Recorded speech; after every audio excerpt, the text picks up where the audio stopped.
Kembali lagi dengan saya Argia. Di video kali ini kita akan membahas tentang dua faktor remaja mengalami depresi. Kalian harus tahu guys, apalagi di umur belasan ini. Mari kita simak penjelasannya.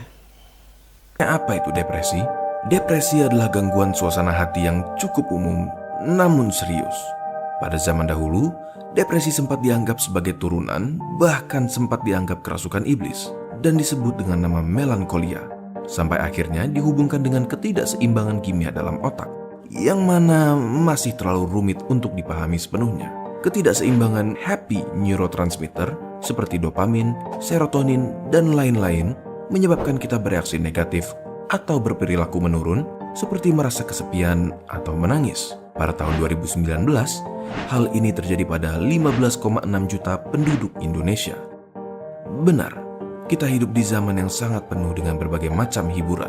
Namun, tidak sedikit dari kita yang berusaha mengulurkan tangan dengan penuh harapan bahwa seseorang akan menggenggamnya. Gangguan ini mempengaruhi bagaimana kita berpikir, merasa, dan bagaimana kita menangani dan melalui kegiatan sehari-hari seperti makan, bekerja, bahkan tidur. Kalian harus tahu nih, depresi merupakan sebuah penyakit yang ditandai dengan rasa sedih yang berkepanjangan dan kehilangan minat terhadap kegiatan yang biasanya kita lakukan dengan senang hati. Biasanya di era remaja zaman sekarang mengenai percintaan, tanda berikutnya adalah berhenti menjalankan kegiatan yang biasa dilakukan sehari-hari. Setidaknya selama 2 minggu. Kalau lebih itu mah udah depresi berat ya. Kalian harus tahu juga, mereka yang memiliki depresi biasanya memiliki beberapa gejala seperti kehilangan energi, perubahan nafsu makan, gangguan tidur, bisa berlebihan, bisa juga kurang.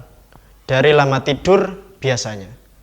Cemas, menurunnya kemampuan berkonsentrasi, ketidakmampuan membuat keputusan, rasa tidak tenang, perasaan tidak berguna, bersalah atau putus asa, dan pikiran-pikiran untuk menyakiti diri sendiri, atau malah bahkan bisa sampai bunuh diri.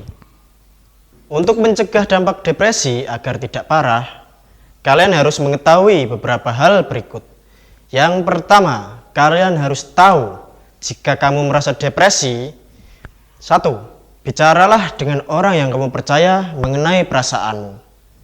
2. Cari bantuan profesional. Bisa dimulai dengan ke tenaga kesehatan dan dokter. 3. Tetap menjaga hubungan baik dengan keluarga, teman, dan orang sekitar. Dan 4. Berolahraga secara teratur, biarpun olahraga ringan. 5. Biasakan untuk tetap makan dan tidur teratur. 6. Hindari penggunaan alkohol dan narkoba. Semua itu memperparah keadaan depresi. 7.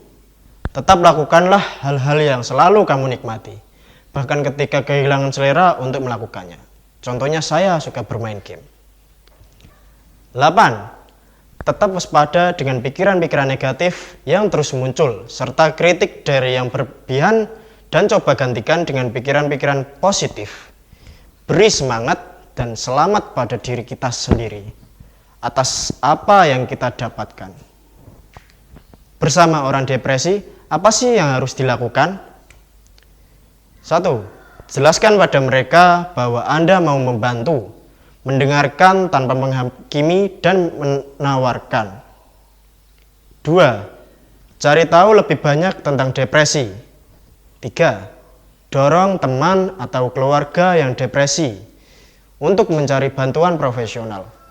Tawarkan padanya untuk menemui tenaga kesehatan.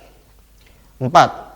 Bila mereka yang hidup dengan depresi mendapatkan resep, bantu untuk minum obat secara dengan anjuran. Bersabarlah. Biasanya membutuhkan waktu beberapa minggu untuk penderita depresi merasa lebih baik.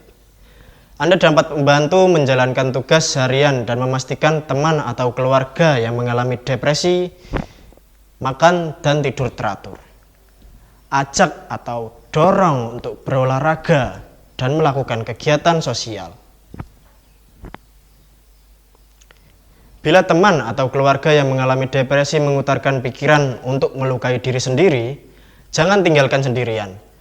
Cari bantuan dari layanan darurat atau tenaga kesehatan yang tepat, konselor, psikolog, atau psikiater. Sementara itu, amankan benda-benda seperti obat-obatan, benda tajam, dan senjata lain. Jangan lupa untuk tetap merawat diri Anda dengan baik. Temukan cara untuk bersantai dan melakukan hal-hal yang Anda nikmati. Saya menyarankan untuk kalian tetap beribadah kepada Tuhan, karena Tuhanlah yang Maha Esa dan Maha Adil. Dia akan membantu masalah Anda meskipun Anda sering melupakan Tuhan. Saya Argia pamit undur diri. Jika salah kata mohon dimaafkan. Saya pamit. Kita berjumpa di kesempatan lainnya. Bye-bye.